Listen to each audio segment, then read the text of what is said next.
Welcome to the True Crime series, where we delve deep into some of the most shocking and perplexing crimes. Today we uncover the tragic and complex story of Richard Engelbert, a successful real estate agent whose hidden life and secrets led to his brutal murder. Kindly subscribe to our YouTube channel to support us and turn on your notification bell, so when we post new videos you can get notified.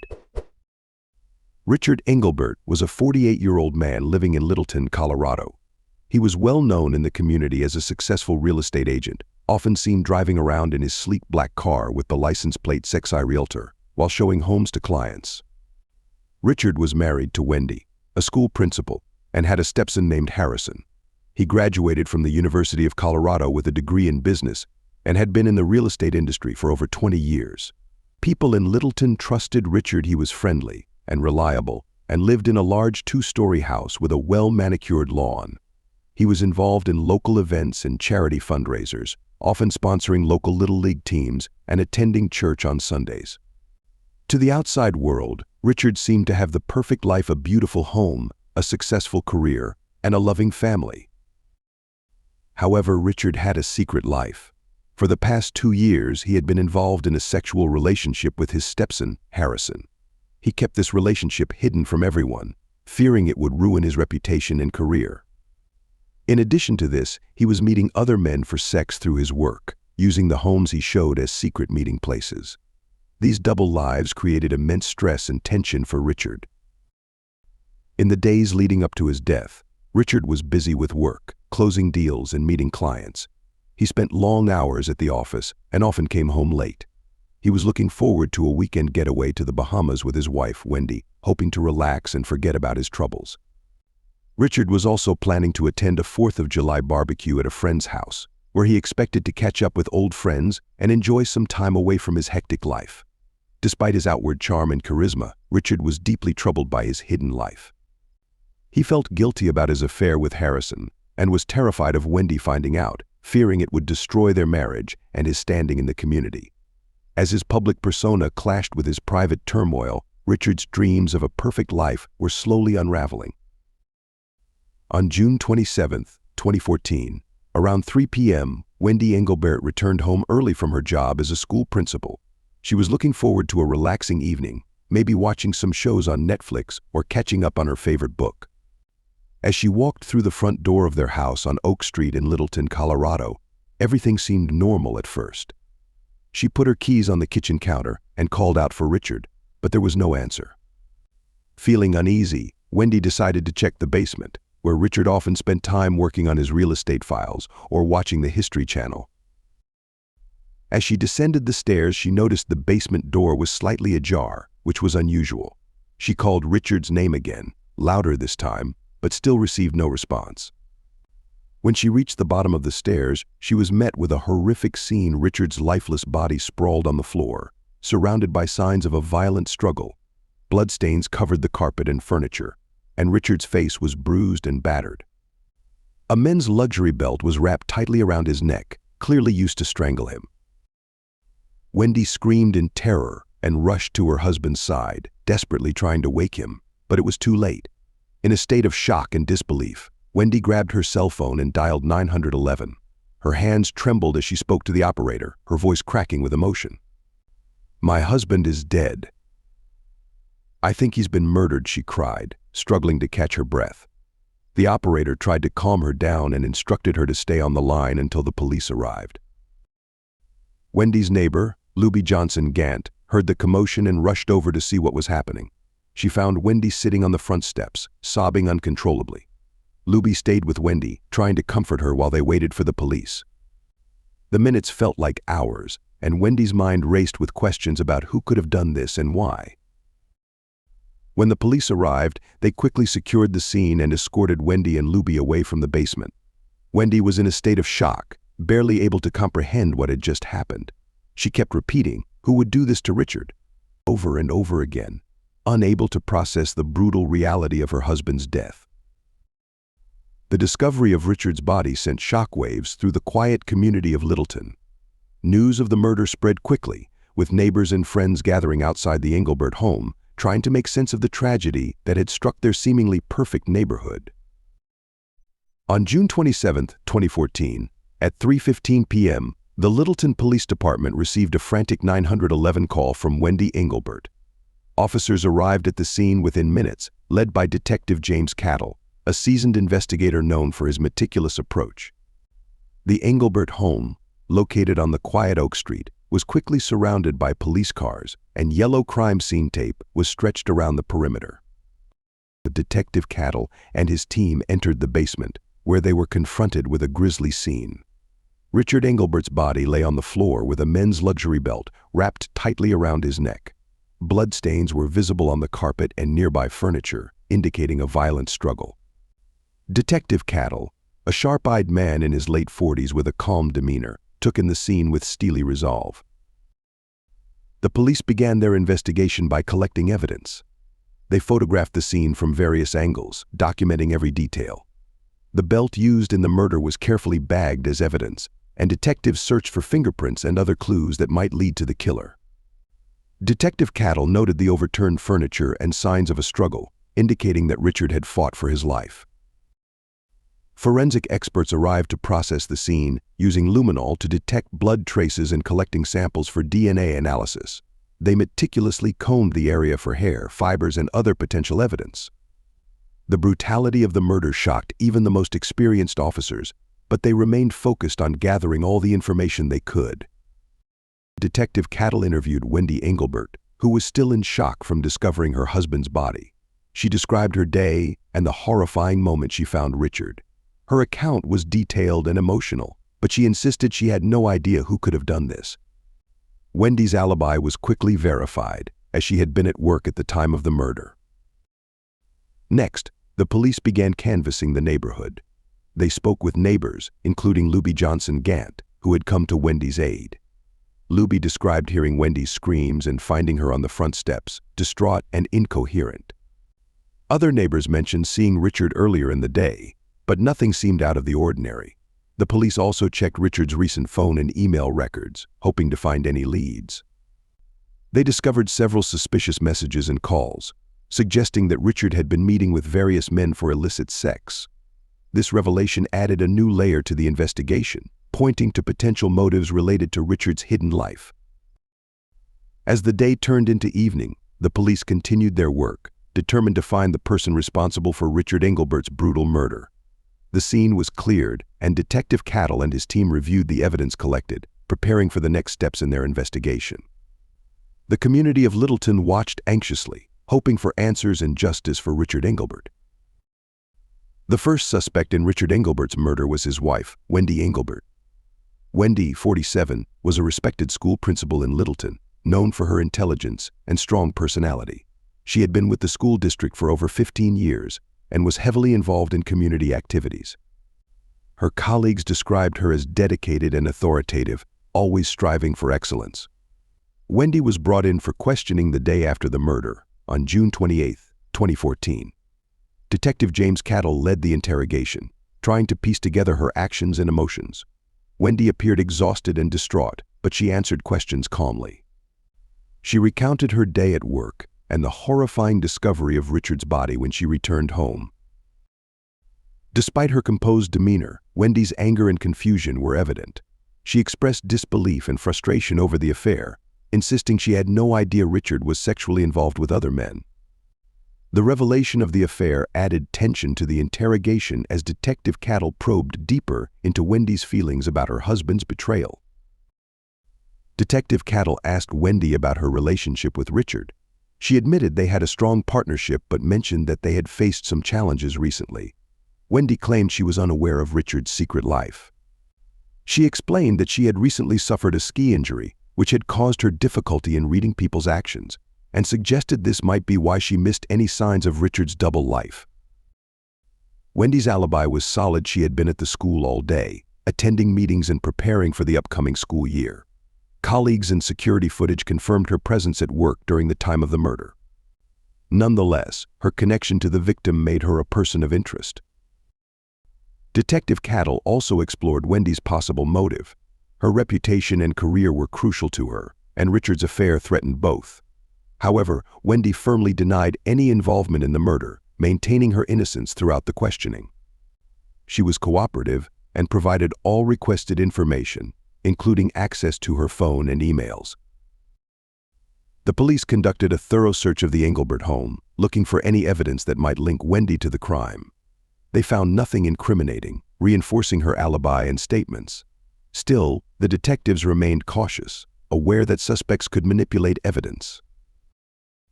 After hours of questioning, Wendy was released, but the police kept a close watch on her. They continued investigating other potential suspects, especially focusing on those linked to Richard's hidden life. Wendy's emotional state was closely monitored, as any inconsistencies in her behavior could lead to further suspicion. Wendy returned home to Littleton, where she faced the difficult task of mourning her husband while under the shadow of suspicion. The community, shocked by the affair and murder, looked at her with mixed emotions: sympathy, curiosity, and doubt. Wendy struggled to navigate the grief and the scrutiny, determined to clear her name and find out who killed Richard. After clearing Wendy Engelbert of suspicion, the police turned their attention to Harrison, Richard's stepson. Harrison, 22, was a recent college graduate and a popular figure in the Littleton community. He had been a star athlete in high school, excelling in track and field, and was known for his outgoing personality and good looks.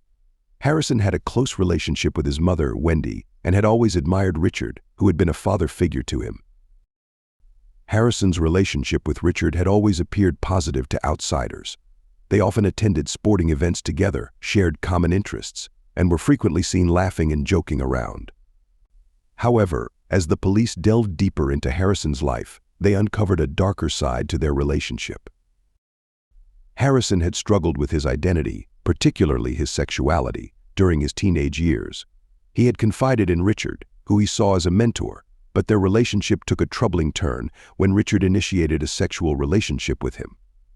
Harrison was confused and ashamed, fearing the consequences of their secret relationship becoming public. He kept the affair hidden from his mother and friends, battling guilt and anger. On the day of the murder, Harrison was brought in for questioning. He appeared nervous and uneasy, knowing the police were aware of his affair with Richard. Detective James Cattle led the interrogation, focusing on Harrison's feelings toward Richard and the events leading up to the murder. Harrison admitted to the affair, describing how Richard had manipulated him into the relationship. He expressed deep resentment toward Richard, blaming him for his emotional turmoil. Harrison claimed he had been trying to distance himself from Richard and move on with his life, but Richard had continued to pressure him into maintaining the affair. When asked about his whereabouts on the day of the murder, Harrison stated he had been at home all day, studying for a job interview. He said he had spoken to Richard briefly in the morning, but had not seen him since. Harrison's alibi was weak, and there were no witnesses to corroborate his story. The police found this suspicious, especially given the emotional and psychological strain Harrison had been under. The detectives searched Harrison's apartment, looking for any evidence linking him to the crime. They found a men's luxury belt in his closet, similar to the one used in the murder. Harrison claimed it was a gift from Richard, but the police were skeptical. The belt was sent for forensic analysis, and the results would be crucial in determining Harrison's involvement.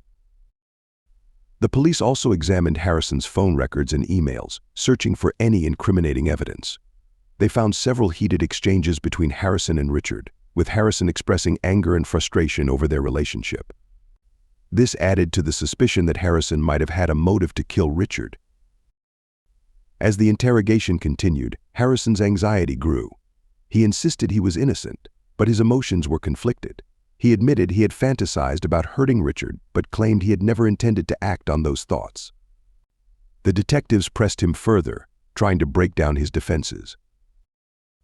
After hours of questioning, Harrison's story remained consistent, but the police were not fully convinced of his innocence. They released him but kept him under close surveillance, aware that he might be hiding something. The forensic results on the belt would be crucial in determining the next steps in the investigation. Harrison returned home, where he faced intense scrutiny from the community and the media. The once popular and charismatic young man now found himself at the center of a murder investigation, his life unraveling before him. The police continued to build their case, determined to uncover the truth about what happened to Richard Engelbert.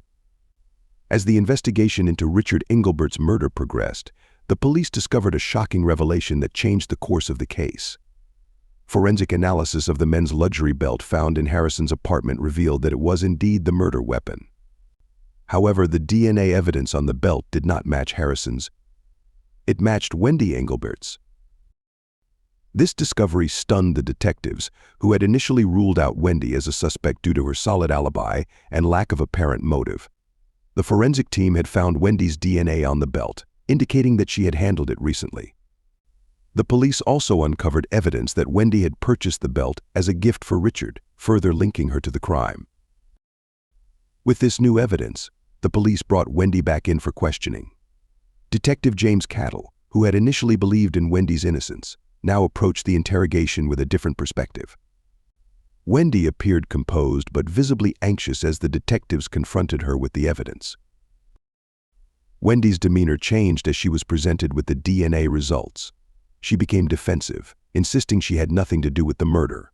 However, as the questioning intensified, Wendy's story began to unravel.